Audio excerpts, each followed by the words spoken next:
మీ దోస్తు ఇన్నావే దా ఊరి అమ్మ ఏడు దా కనిపిస్తారే కనిపిస్తలేదు ఇగో కేసీఆర్ దోస్తులు వచ్చిరా రా మాదన్నా ఎట్లున్నావే బాగున్నావా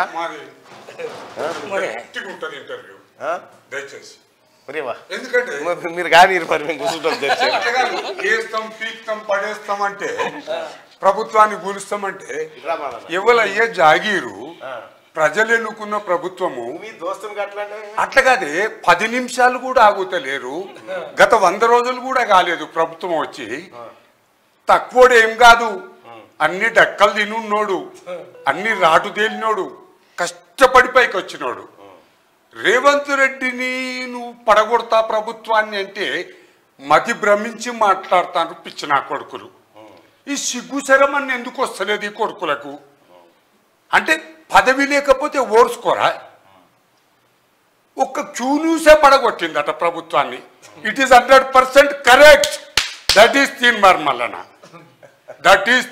మల్లన్న ఛాలెంజ్ చేసి చెప్తానా ఈ కొడుకులకు పిచ్చిలేసిపోతాంది ఎందుకంటే ఇప్పుడు కుక్క కరిస్తే మంచిగా పోయింది అంటారు ఇంకేమంటారే మంచిగా పోయిందంటారా సంతోషం అంటే ఎట్లున్నారు అంటే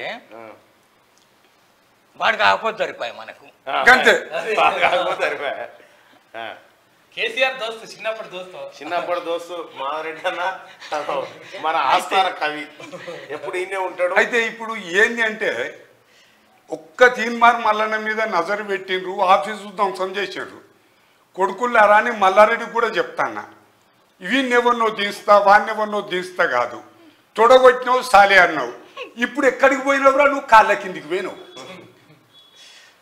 అరికాళ్ళు నాకుతానని పోతాను నీకు సిగ్గు ఎట్లా అనిపిస్తలేదురా అదో పుట్టుబడారా రెడ్డి పుట్టుబడారా మా ఇజ్జత్ ఎందుకు తీస్తున్నావురా నువ్వు మేము కూడా రెడ్డి ఇళ్ళల్లోనే పుట్టాం రా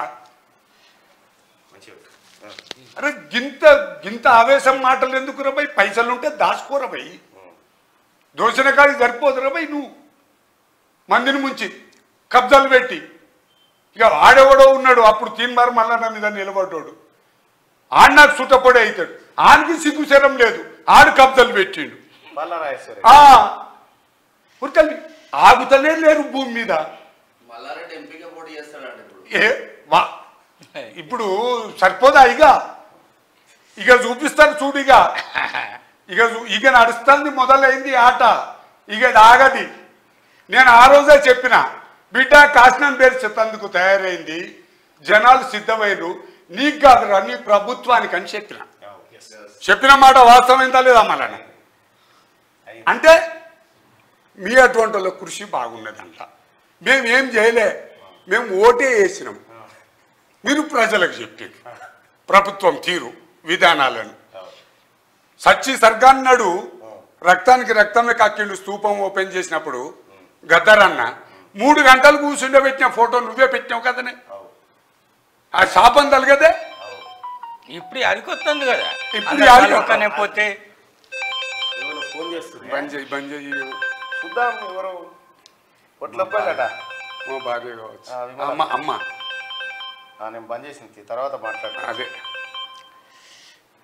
అయితే ఇప్పుడు విషయం ఏంటంటే ఇప్పుడు 10 నిమిషాలు కూడా కూర్చోలేకపోతాను రే సీట్ మీద మల్లన్న ఎందుకంటే పోయింది కదా పిచ్చిలేస్తాంది కొడుకులకు చుట్టూ మంది లేరు అయితే ఏడ కూర్చునేటోడు ఏడుకచ్చి కూర్చుంటాడు ఇప్పుడు అదో పిచ్చి ఆగుతలేవు కాల్మిగో నాకు కదా ఊగినట్టు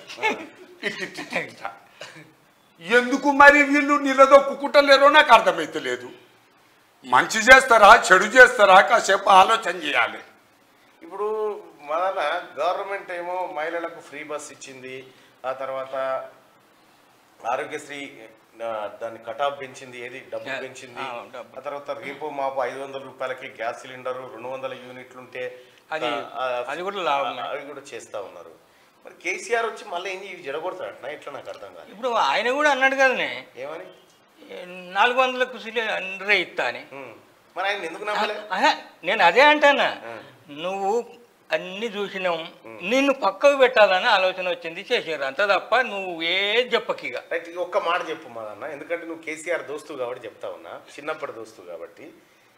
కేసీఆర్కి ఇటువంటి ఆపద ఎదురైనప్పుడు ఏం చేస్తాడే, ఎటువంటి ఉపాయం కడుతుంటాడు ఈయన? ఇక అందరినీ మందిని ఇట్లా పట్టుకొని ఎట్లా చేస్తే అక్కడికి వస్తుంది, ఎట్లా చేస్తే అక్కడికి వస్తుంది అని సలహాలు తీసుకుంటాడు. ఇప్పుడు ఇక ఇదివరకు సలహాలు తీసుకోలేదు కదా, ఇప్పుడు వాళ్ళని కలవకనే ఇట్లా అయింది అని అంటాడు. నేను మొన్ననే చెప్పిన, ఇప్పుడు ఇదే ముచ్చట 4 ఏళ్ల కింద 5 ఏళ్ల నుంచి కూడా మమ్మల్ని ఎట్లా చేస్తామే అని మొదటి నుంచి అంటే మేము నీ బాట తప్పిపోయింది, బండి గుడిలో పడుతుందని చెప్పుదాము, దాన్ని మెల్లగా యుతకి తీస్తాము. ఇప్పుడు భూమి పుండ్లో పడ్డట్టు పడ్డది ఈయన. ఇప్పుడు ఇటు నా కొద్ది లోపల ఇటు నా కొద్ది స్టార్ట్ చేసిన కొద్ది కిందికి పోతుంది, అది మీదికి రాదిగా. చేయగా వాడికి జన్మల రాడు.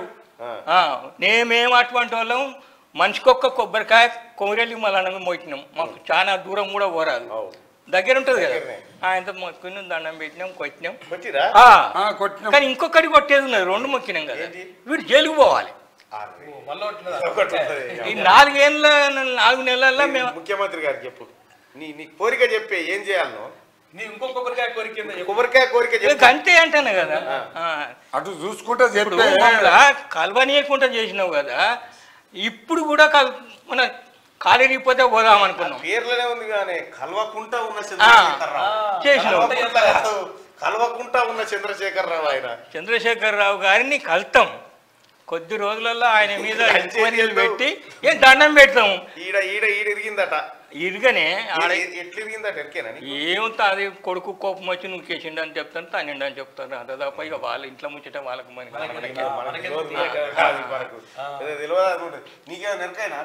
ఏం లేదు. బాబు బొమ్మడుతులు కొట్లాడుకుంటా అంటే పెద్ద మనిషి అడ్డం పోయిండట, జస్ట్ ఇట్లా అన్నాడేమో చేయితోని, అంటే పుట్టుకున్నది.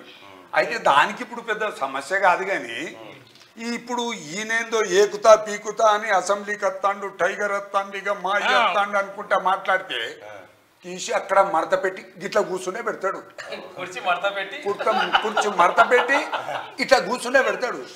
బిడ్డ కింద కూర్చో అని. సామాన్యుడు కాదు రేవంతు. ఈ పొంగులేటి గురించి మాట్లాడు ఎక్కడిదే, ఖమ్మంలా ఈయనేమో ఏకి పీక్ పడదెంగినట్టు ఢిల్లీ గదే తీస్తా, ఇంకేం ఎంపీ సీట్లు వస్తాయి. నువ్వు ఒక్కని గెలువు నిలబడి చూస్తా, నేను దమ్ముంటే ఛాలెంజ్. నువ్వు ఒక్కని నిలబడి ఇప్పుడు ఎంపీగా నీ ఒక్కను గెలుస్తాడా? ఏది పార్లమెంట్ పార్లమెంట్ రాడు, పార్లమెంటు రాడు, ఏడికి రాడిగా. కారు సర్కారు కథమున్న బేకారు, కథం ఏనాటికైనా బేకారు. అదే ప్రజలు తీర్పు. అందరూ ప్రతి న్యూస్ చూస్తుండ్రన్న, పేపర్ చదువుతలేరు, ఛానల్లే చూస్తుండ్రు. ఎవరికి చూడు సెల్ ఫోన్లు ఇట్లా ఆన్ చేస్తున్నారు, చూస్తాను. ఏంది ప్రభుత్వాన్ని, ఈ ప్రభుత్వం అహంకారం వచ్చినప్పుడే కదా పోలీసు మీద బ్యాగ్ పోగొట్టుకునే ఇప్పటికీ ఇంతవరకు ఆ బ్యాగ్ లేదు. దాని వలన నాకు పెద్ద అయినా నేను చెప్తా దాని గురించి. కానీ కోపం ఏంటంటే ఆయనది, సంతోషం ఏంటంటే కోపం ఉన్నది సంతోషం. కోపమేమో ఇది వల్ల కలవకపోతే మంచి సమస్యలు చెప్దామంటే నువ్వు నాశనం అయిపోతుంది. ఇక అదేమో కోపం. ఇక ఇప్పుడు ఇంకొకటి బాధ ఏంటంటే, నువ్వు ఈ ఏదైతే మొదటి నుంచి ఉన్నట్టు అట్నే ఉంటే ఇప్పుడు పక్క పొంటి వాళ్ళు అంతా ఎటువంటి వాళ్ళు ఉన్నారు అనుకుంటున్నావు. మన రాబందుల సొంటోళ్ళు ఒక బక్కది పడ్డదు అంటే ఎన్ని కిలోమీటర్లు ఉంటాయో ఎక్కడ ఉంటాయో అవి తెలివ ఇంత పెద్ద గద్దలు. ఇప్పుడు అటువంటి వాళ్ళు వచ్చి నేను పిక్క తిన్నారు, నువ్వు అయితే వారి పోతాడు. అయితే ఇంకొక డబ్బు ఉన్నదని అనుకుంటున్నావు. అయితే పక్క పొంటి వాళ్ళు కూడా లక్షల కొద్ది కోట్ల కొద్ది సంపాదించుకున్నారు, వాళ్ళ మీద కూడా జరుగుతుంది ఎంక్వైరీలు. నువ్వు 5 ఎకరాలు ఉన్నావు, నువ్వు 500 ఎట్లా అని అనరా ఊళ్ళో పొంటి? అవన్నీ చేయాలి. మన ఊళ్ళో ఎట్లా కాంగ్రెస్ కి వచ్చిందా మెజార్టీ? ఎక్కడ? అది బతిపడిగల కాంగ్రెస్ కు తక్కువనే, బీజేపీ వానికైతే ఓట్లు తక్కువ వచ్చినాయి కదా. 3 లక్ష 2 లక్షలు వచ్చింది, 83,000 వచ్చింది. దున్నపోతులు పత్తాలాంటి గాంధీనే తెలియదా? బాబుది బతిపడిగానే. అరే పెళ్లికి పోయిన వాటి కదా, హుస్నాబాద్ పోయి అటుకేని వస్తా ఉన్నా, అటుకని ఇటు జనగాం వెళ్దామని వస్తాను బదిపడే కాడ ఆపి నా బోర్డు చూసినారా ఇదేనా అని అదే. ఆడ షేవింగ్ మంగళైనది ఎవరు ఉందిగా ఉంది. ఆయన పిలిచి అడిగిన ఇదేనా బదిపడి అంటే ఇదే అన్నాడు. ఓకే ఓకే అని చెప్పి వచ్చి అయితే వాళ్ళు అడిగారు మళ్ళీ ఏదో పెళ్లికి వచ్చిండట అని నాకు ఫోన్ చేశారు. నాకు తెలియదు మరి వచ్చిపోయినా అయితే వచ్చే ముందు ఫోన్ చేస్తాడా ఈ దూరం నిమ్మల పడ్డట్టేనా మీరు ఇంకేమైనా ఉందా? నిమ్మల పడ్డట్టు కాదు సంతోషం ఉన్నది. ఇంకో కొబ్బరికాయ ఉన్నది కొట్టేది ఒక్క కొబ్బరికాయ కోసం వచ్చినావు మళ్ళా ఆయనతో పాటు ఎన్ని రోజులకు పోతాడు అటు అది నా చేతులు లేదే అంత ఆవేదన ఉన్నదన్నట్టు. ఏమంటూ నెరికేనా ముఖ్యమంత్రి గారు ఈయన కూల కొడతారు. ఎవర్రా కూల్చేది? ప్రజాప్రభుత్వాన్ని పడగొడితే ప్రజలు ఊరుకుంటారా? తెలంగాణ ఎవరి చేతుల్లో భద్రం పండబెట్టి కసరుగా తట్టు దొక్కుతా అంటాడు. మంచి పని చేసి కసరు గక్కి తట్టు దొక్కుతాడట. ఎవడన్నా గట్లంటే ఊకోడు